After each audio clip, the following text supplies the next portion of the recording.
साथियों नमस्कार, मैं प्रमोद शर्मा संस्कार कला से चिड़ावा के यूट्यूब चैनल पर आपका हार्दिक स्वागत करता हूं। अपनी जो ऑनलाइन पॉलिटिकल साइंस की चल रही थी उसमें 3-4 क्लास अपनी हो चुकी हैं और राष्ट्रपति का टॉपिक हम पढ़ रहे थे और राष्ट्रपति के टॉपिक में राष्ट्रपति की आपातकालीन शक्तियां हम पढ़ रहे थे और इन आपातकालीन शक्तियों में अनुच्छेद 352 यानी कि राष्ट्रीय आपातकाल अपनी जो क्लियर हो चुका है। आज आपातकालीन शक्तियों में हम नेक्स्ट जो अगली पढ़ेंगे वो पढ़ेंगे अनुच्छेद 356 यानी कि राज्यों के अंदर राष्ट्रपति शासन। जैसा कि हमने पढ़ा था कि संविधान के भाग 18 में अनुच्छेद 352 से लेकर के संविधान के कौन से भाग में, संविधान के भाग 18 में अनुच्छेद 352 से लेकर के 360 तक आपातकालीन शक्तियों का प्रावधान है और इन आपातकालीन शक्तियों के अंतर्गत 3 प्रकार के प्रमुख जो आपातकाल अपने देश में लगाए जाने का जो प्रावधान है उसमें हमने राष्ट्रीय आपातकाल अनुच्छेद 352 के बारे में अच्छी तरह से हमने पढ़ा था, क्लियर किया था। नेक्स्ट जो दूसरे प्रकार का आपातकाल जिसके बारे में पहले हमने चर्चा की थी कि 3 प्रकार का जो आपातकाल अपने देश में लगाए जाने का प्रावधान है अनुच्छेद 352, उसके बाद में अनुच्छेद 356 और उसके बाद में अनुच्छेद 360। अनुच्छेद 352 के बाद में आज जिस टॉपिक के बारे में हम पढ़ रहे हैं वो हम पढ़ेंगे अनुच्छेद 356। जैसा हमने पढ़ा था कि राष्ट्रीय आपातकाल अपने देश के अंदर राष्ट्रपति जो घोषित करता है युद्ध, बाह्य आक्रमण व सशस्त्र विद्रोह की स्थिति उत्पन्न होने पर अपने देश का जो राष्ट्रपति है वह राष्ट्रीय आपातकाल की घोषणा कर सकता है। आज तक 3 बार अपने देश के अंदर राष्ट्रीय आपातकाल 1962, 1971 और 1975 3 बार आज तक अपने देश में राष्ट्रीय आपातकाल लागू हो चुका है। आज हम अनुच्छेद 356 पढ़ेंगे। अनुच्छेद 356 में किस चीज का उल्लेख है? राज्यों में राष्ट्रपति शासन का। अनुच्छेद 356 में किस चीज का उल्लेख है? राज्यों में राष्ट्रपति शासन का उल्लेख है। देखो, सबसे पहले तो प्रश्न परीक्षा में पूछा जाता है राज्यों में राष्ट्रपति शासन लगाए जाने का प्रावधान संविधान के किस अनुच्छेद में है? तो आपका जवाब होगा अनुच्छेद 356 में। पहला प्रश्न तो बहुत ही इंपॉर्टेंट, राज्यों में राष्ट्रपति शासन लगाए जाने का जो प्रावधान है वो संविधान के किस अनुच्छेद में है? अनुच्छेद 356 में। याद रखने की बात यह है कि किसी भी राज्य में राष्ट्रपति शासन 2 स्थिति के आधार पर, 2 स्थिति उत्पन्न होने पर लागू किए जाने का प्रावधान है। पहली जो स्थिति है वो तो क्या है? अनुच्छेद 356 के अंतर्गत किसी भी राज्य का संवैधानिक तंत्र विफल हो जाने पर, अनुच्छेद 356 के अंतर्गत किसी भी राज्य का संवैधानिक तंत्र विफल हो जाने पर उस राज्य की सरकार को बर्खास्त कर उस राज्य में राष्ट्रपति शासन लागू किए जाने का क्या है? प्रावधान। दूसरी, अनुच्छेद 365 में यह प्रावधान है। क्या प्रावधान है? अनुच्छेद 365 में यह प्रावधान है कि केंद्र सरकार के निर्देशों की राज्य सरकार के द्वारा पालना नहीं करने पर, केंद्र सरकार के निर्देशों की राज्य की सरकार द्वारा पालना नहीं करने पर उस राज्य की सरकार को बर्खास्त कर वहां पर राष्ट्रपति शासन लागू किए जाने का प्रावधान। ठीक है, अब देखिए हम कि परीक्षा में प्रश्न है वो किस प्रकार से आ सकता है। परीक्षा में प्रश्न मानो कि दे दिया जाए किसी भी राज्य में राष्ट्रपति शासन लागू किए जाने का प्रावधान है, नीचे ए में दे देंगे अनुच्छेद 352, बी में दे देंगे अनुच्छेद 358, सी में दे देंगे अनुच्छेद 360 और डी में मानो कि देते हैं अनुच्छेद 365। तो आप याद रखना किसी भी राज्य में राष्ट्रपति शासन केवल अनुच्छेद 356 के आधार पर लागू नहीं हो सकता, अनुच्छेद 365 के आधार पर भी किसी भी राज्य में राष्ट्रपति शासन लागू किए जाने का प्रावधान है। तो मानो कि परीक्षा में प्रश्न आता है किसी भी राज्य में राष्ट्रपति शासन लागू किए जाने का प्रावधान है अनुच्छेद 352 के अंतर्गत, 358, 360 और 365, तो आपका जवाब होगा वो क्या होगा? अनुच्छेद 365। ठीक है, बहुत सारे बच्चे एक ही चीज को रट करके रखते हैं कि अनुच्छेद 356 के अंतर्गत ही राज्य में राष्ट्रपति शासन लागू किए जाने का प्रावधान है। तो राज्य में राष्ट्रपति शासन अनुच्छेद 356 और 365 इन दोनों अनुच्छेदों के अंतर्गत राज्य के अंदर राष्ट्रपति शासन लागू किए जाने का क्या है प्रावधान। अनुच्छेद 365 के अंतर्गत तो कैसी स्थिति में केंद्र सरकार के निर्देशों की राज्य की सरकार द्वारा पालना नहीं करने पर उस राज्य की सरकार को केंद्र सरकार द्वारा बर्खास्त कर दिया जाता है और उस राज्य के अंदर क्या कर दिया जाता है, राष्ट्रपति शासन को लागू कर दिया जाता है। अनुच्छेद 356 के अंतर्गत किसी भी राज्य का संवैधानिक तंत्र विफल हो जाने पर, इस संवैधानिक तंत्र का मतलब है वो क्या है भाई, इस साथियों संवैधानिक तंत्र का मतलब है किसी भी राज्य की सरकार के द्वारा संविधान के प्रावधानों के अनुसार यदि उस सरकार को नहीं चलाया जा रहा है, सरकार के द्वारा संविधान का उल्लंघन किया जा रहा है, संविधान के प्रावधानों के अनुसार सरकार संचालित नहीं हो रही है, तो ऐसी स्थिति में उस राज्य की सरकार को बर्खास्त करके वहां पर क्या कर दिया जाएगा, राष्ट्रपति शासन है वो लागू कर दिया जाएगा। ठीक है, यह राष्ट्रपति शासन राष्ट्रपति के द्वारा घोषणा होने पर कितने समय तक लागू होता है, 2 माह तक। राष्ट्रपति की घोषणा के पश्चात 2 माह तक, 2 माह में संसद के द्वारा इसका अनुमोदन होना आवश्यक है। कितने समय में अनुमोदन होना आवश्यक है, 2 माह में। और संसद के द्वारा अनुमोदन होने के पश्चात एक बार में किसी भी राज्य में राष्ट्रपति शासन कितने समय तक लागू हो जाता है, 6 माह तक लागू हो जाता है। यानी किसी भी राज्य में राष्ट्रपति शासन की जो प्रारंभिक अवधि है वो कितनी है, 6 माह। और राष्ट्रपति द्वारा घोषणा होने के बाद में संसद द्वारा कितने समय में इसका अनुमोदन होना आवश्यक है, 2 माह में अनुमोदन होना आवश्यक है। तो किसी भी राज्य में राष्ट्रपति शासन की प्रारंभिक अवधि कितनी हो गई, 6 माह हो गई। ठीक है, राष्ट्रपति की घोषणा का संसद द्वारा कितने दिन में अनुमोदन होना आवश्यक है, 2 माह में अनुमोदन होना आवश्यक है। बहुत ही बढ़िया प्रश्न है, कई बार परीक्षा के अंदर पूछा जाता है किसी भी राज्य में राष्ट्रपति शासन की प्रारंभिक अवधि कितनी है, 6 माह। ठीक है, किसी भी राज्य में राष्ट्रपति शासन 1 वर्ष से अधिक समय तक तभी लागू रह सकता है जब उस राज्य में या तो राष्ट्रीय आपातकाल यानी कि अनुच्छेद 352 लागू है। किसी भी राज्य में राष्ट्रपति शासन 1 वर्ष से अधिक समय तक कैसी स्थिति में लागू होगा, या तो वहां पर राष्ट्रीय आपातकाल यानी कि अनुच्छेद 352 लागू है, या दूसरी स्थिति निर्वाचन आयोग यह प्रमाणित कर देता है कि इस समय राज्य में चुनाव कराया जाना संभव नहीं है। तो ऐसी स्थिति में राज्य में राष्ट्रपति शासन 1 वर्ष से अधिक समय के लिए क्या किया जा सकता है, बढ़ाया जा सकता है। लेकिन याद रखना, किसी भी राज्य में राष्ट्रपति शासन अधिकतम कितने समय तक लागू रह सकता है, 3 वर्ष तक लागू रह सकता है। अधिकतम कितने समय तक लागू रह सकता है, 3 वर्ष तक लागू रह सकता है। फर्स्ट ग्रेड के अंदर यह प्रश्न आया हुआ है, सेकंड ग्रेड के अंदर यह प्रश्न आया हुआ है कि किसी भी राज्य में राष्ट्रपति शासन लागू होने की अधिकतम अवधि कितनी है, 3 वर्ष है। प्रारंभिक अवधि कितनी है, 6 माह तक है।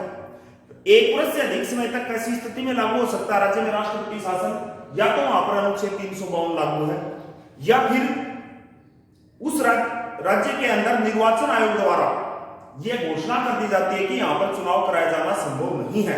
तो ऐसी स्थिति में राज्य में राष्ट्रपति शासन है उसकी अवधि को बढ़ाया जा सकता है। अधिकतम कितने समय तक लागू रह सकता है, 3 वर्ष तक। इसका अपवाद जो है, इसका अपवाद वो एक तो है जम्मू कश्मीर।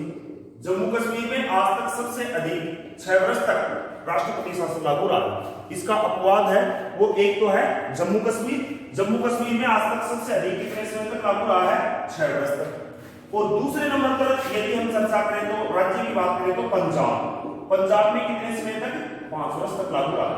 पंजाब में 5 वर्ष तक। ठीक है, ये जम्मू कश्मीर और पंजाब है वो क्या है, इसका अपवाद है। यहाँ पर 6 वर्ष और 5 वर्ष तक लागू रहा है आज तक की। यदि हम स्थिति का अध्ययन करें तो बाकी इसकी अधिकतम अवधि वो कितनी है, वो है 3 वर्ष। आज तक सबसे कम अवधि के लिए जो राष्ट्रपति शासन लागू रहा है वो कर्नाटक राज्य में लागू रहा है। आज तक सबसे कम अवधि तक कौन से राज्य में राष्ट्रपति शासन लागू रहा है, कर्नाटक राज्य में। और कितने दिन के लिए भाई, मात्र 7 दिन के लिए। सबसे कम अवधि के लिए राष्ट्रपति शासन कर्नाटक राज्य में कितने समय के लिए, मात्र 7 दिन के लिए। सबसे अधिक अवधि के लिए हम बात करते हैं तो जम्मू कश्मीर 6 वर्ष और पंजाब 5 वर्ष। और अधिकतम कितने समय तक, 3 वर्ष तक। प्रारंभिक अवधि 6 माह। संसद के द्वारा कितने समय में अनुमोदन होना आवश्यक है, 2 माह में। ठीक है। वैसे किसी भी राज्य के अंदर राष्ट्रपति शासन जो राष्ट्रपति के द्वारा घोषणा की जाती है, वह राष्ट्रपति कभी भी उसको समाप्त करने की क्या कर सकता है, घोषणा कर सकता है। आज तक अपने देश के अंदर दो राज्य ऐसे हुए हैं जहां पर एक बार भी राष्ट्रपति शासन लागू नहीं हुआ, और उन दो राज्यों की यदि हम चर्चा करें तो वो कौन कौन से हुई। एक तो है छत्तीसगढ़। कौन सा राज्य है? छत्तीसगढ़। और दूसरे राज्य की बात यदि हम करें तो वो कौन सा है? तेलंगाना। छत्तीसगढ़ और तेलंगाना ये दो राज्य ऐसे हैं जहां पर एक बार भी राष्ट्रपति शासन लागू नहीं हुआ। कौन कौन से? छत्तीसगढ़ और तेलंगाना राज्य में। सबसे कम अवधि के लिए कर्नाटक राज्य में लागू रहा है, मात्र 7 दिन के लिए। बात अपने राजस्थान राज्य की करें तो राजस्थान राज्य में आज तक जो राष्ट्रपति शासन लागू हो चुका है वह कितने समय के लिए, कितनी बार लागू हो चुका है? 4 बार लागू हो चुका है। राजस्थान राज्य में आज तक कितनी बार राष्ट्रपति शासन लागू हो चुका है? 4 बार। और इन 4 बार की यदि हम बात करें तो कब कब लागू हुआ है? 1967 में, 1977 में, 1980 में और 1992 में। आज तक कितनी बार लागू हो चुका है राजस्थान राज्य में? 4 बार। पहली बार 1967 में, दूसरी बार 1977 में, तीसरी बार 1980 में और चौथी बार 1992 में अपने राजस्थान राज्य के अंदर राष्ट्रपति शासन है वो लागू हुआ है। आगे जो हम राज्यपाल का टॉपिक पढ़ेंगे उस टॉपिक के अंदर विस्तार से इनका अध्ययन करेंगे। उस समय कौन मुख्यमंत्री था, कौन उस समय अपने राजस्थान राज्य का राज्यपाल था। ठीक है। अपने देश के अंदर राष्ट्रपति शासन जो लागू किसी भी राज्य में राष्ट्रपति के द्वारा घोषणा की जाती है, किसी भी राज्य में राष्ट्रपति शासन लागू करने की राष्ट्रपति द्वारा यदि घोषणा की जाती है तो राष्ट्रपति की घोषणा के समय यदि लोकसभा भंग हो जाती है तो नई लोकसभा गठित होने की 30 दिन की अवधि में उसकी पुष्टि होना आवश्यक है। किसी भी राज्य में राष्ट्रपति द्वारा राष्ट्रपति शासन की घोषणा होने के बाद यदि लोकसभा भंग हो गई तो नई लोकसभा गठित होने के पश्चात कितने समय में? 30 दिन की अवधि में उसकी पुष्टि किया जाना आवश्यक है। नई लोकसभा गठित होने के कितने समय में? 30 दिन की अवधि में उसकी पुष्टि किया जाना आवश्यक है। तो इस प्रकार आज तक अपने राजस्थान राज्य में तो 4 बार राष्ट्रपति शासन लागू हुआ है। सबसे अधिक बार राष्ट्रपति शासन की यदि हम बात करते हैं तो सबसे अधिक बार जो राष्ट्रपति शासन लागू हुआ है वो मणिपुर राज्य में लागू हुआ है। कौन से राज्य में लागू हुआ भाई? मणिपुर राज्य में। और कितनी बार लागू हुआ है? 10 बार। सबसे कम यानी कि एक बार भी जिन राज्यों में लागू नहीं हुआ है वो छत्तीसगढ़ और तेलंगाना है। सबसे अधिक बार लागू हुआ वो कौन से राज्य में? मणिपुर राज्य में लागू हुआ है। कितनी बार? 10 बार। अपने राजस्थान राज्य की बात करें तो 4 बार लागू हुआ है, 1967, 77, 1980 और 1992। ठीक है। सबसे अधिक बार राष्ट्रपति शासन, मानव की परीक्षा में प्रश्न पूछा जाए कि सबसे अधिक बार राष्ट्रपति शासन किस प्रधानमंत्री के कार्यकाल में लागू हुआ है, तो बात यदि हम प्रधानमंत्री की करें तो सबसे अधिक बार राष्ट्रपति शासन प्रधानमंत्री इंदिरा गांधी के कार्यकाल में लागू हुआ है। और कितनी बार लागू हुआ है? 50 बार। सबसे अधिक बार राष्ट्रपति शासन इंदिरा गांधी के कार्यकाल में लागू हुआ है। कितनी बार लागू हुआ है? 50 बार। यदि हम चर्चा करें कि सबसे कम बार राष्ट्रपति शासन किस प्रधानमंत्री के कार्यकाल में लागू हुआ है तो एच.डी. देवगौड़ा और लाल बहादुर शास्त्री 2 प्रधानमंत्री ऐसे हुए हैं जिनके कार्यकाल में मात्र एक बार राष्ट्रपति शासन लागू हुआ है। एच.डी. देवगौड़ा और लाल बहादुर शास्त्री के कार्यकाल में मात्र एक बार। सबसे अधिक बार इंदिरा गांधी के कार्यकाल में 50 बार। उसके बाद में यदि हम चर्चा करें तो मोरारजी देसाई के कार्यकाल में 16 बार लागू हुआ है। फिर उसके बाद में डॉक्टर मनमोहन सिंह के कार्यकाल में। बात यदि हम नरेंद्र मोदी के कार्यकाल की करें तो नरेंद्र मोदी के कार्यकाल में आज तक राष्ट्रपति शासन कितनी बार लागू हो चुका है? 4 बार लागू हो चुका है। ठीक है।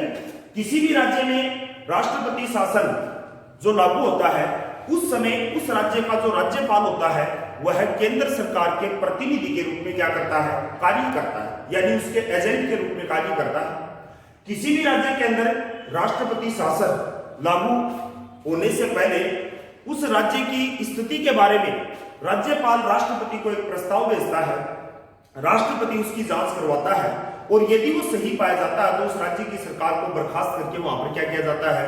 राष्ट्रपति शासन लागू करने की राष्ट्रपति के द्वारा घोषणा कर दी जाती है। यानी कि केंद्र सरकार है वह राज्यपाल के माध्यम से उस राज्य का क्या करती है, शासन का संचालन है वो करती है। ठीक है, इसके पश्चात देखो जो 3 प्रकार के आपातकाल के बारे में हम चर्चा कर रहे थे, जिसमें अनुच्छेद 352 और अनुच्छेद 356 जो हमने क्लियर कर लिया है। अब नेक्स्ट जो हम पढ़ेंगे वो हम पढ़ेंगे अनुच्छेद 360। अनुच्छेद 352 जो पिछली क्लास में हमने पढ़ा है, अनुच्छेद 356 जो अभी हम जिसके बारे में क्लियर हमने किया है, चर्चा की है, चर्चा हम कर रहे हैं। नेक्स्ट जो तीसरे प्रकार के आपातकाल का उल्लेख अपने देश के संविधान में है वह कौन सा है, अनुच्छेद 360। अनुच्छेद 360 इसका मतलब है वित्तीय आपातकाल। इसका मतलब क्या है, वित्तीय आपातकाल।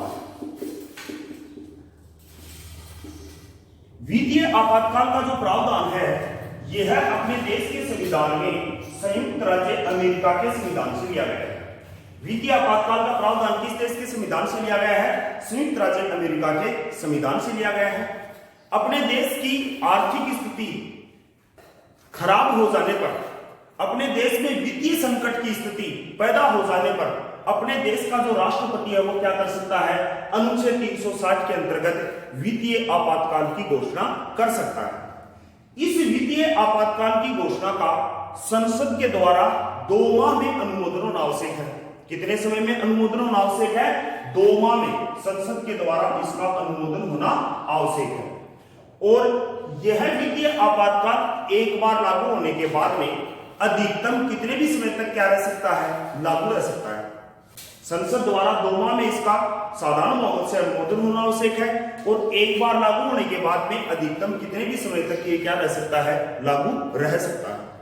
वित्तीय संकट या वित्तीय आपातकाल अपने देश में लागू हो जाने पर अपने देश के अंदर जो सर्वोच्च न्यायालय, उच्च न्यायालय के जो न्यायाधीश हैं उनके वेतन और भत्तों में कटौती की जा सकती है। केंद्र सरकार के जो कर्मचारी हैं उनके वेतन और भत्तों में कटौती की जा सकती है या कुछ समय के लिए रोका जा सकता है। आज तक अपने देश के अंदर एक बार भी वित्तीय आपातकाल है वो लागू नहीं हुआ है।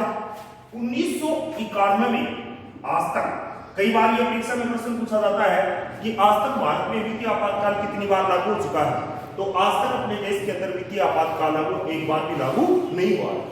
एक बार 1991 में जब अपने देश के प्रधानमंत्री चंद्रशेखर थे, प्रधानमंत्री कौन थे, चंद्रशेखर, उस समय अपने देश में वित्तीय संकट की स्थिति पैदा हुई थी। लेकिन उस समय डॉक्टर मनमोहन सिंह के द्वारा आर्थिक उदारीकरण की नीति को अपना करके अपने देश को क्या कर लिया था, उस समय डॉक्टर मनमोहन सिंह द्वारा आर्थिक उदारीकरण की नीति को अपनाकर अपने देश को वित्तीय संकट से उबार लिया गया था। इसीलिए डॉक्टर मनमोहन सिंह को भारत में आर्थिक उदारीकरण का जनक कहा जाता है।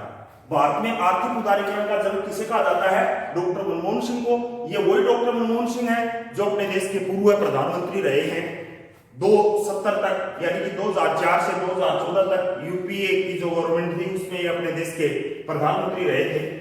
इन डॉक्टर मनमोहन सिंह के द्वारा अपने देश में आर्थिक उदारीकरण की नीति को अपनाया गया और अपने देश को वित्तीय संकट से बाहर निकाला गया। तो आज तक अपने देश के अंदर एक बार भी वित्तीय आपातकाल है वो लागू नहीं हुआ है। ये वित्तीय आपातकाल है, यह अधिकतम कितने भी समय तक लागू रह सकता है। संसद के द्वारा 2 माह में इसका अनुमोदन होना आवश्यक है। ठीक है, वित्तीय आपातकाल का जो प्रावधान है वह अपने देश के संविधान में संयुक्त राज्य अमेरिका के संविधान से लिया गया है, जिसका उल्लेख संविधान के अनुच्छेद, कौन से अनुच्छेद में है, अनुच्छेद 360 में। ठीक है,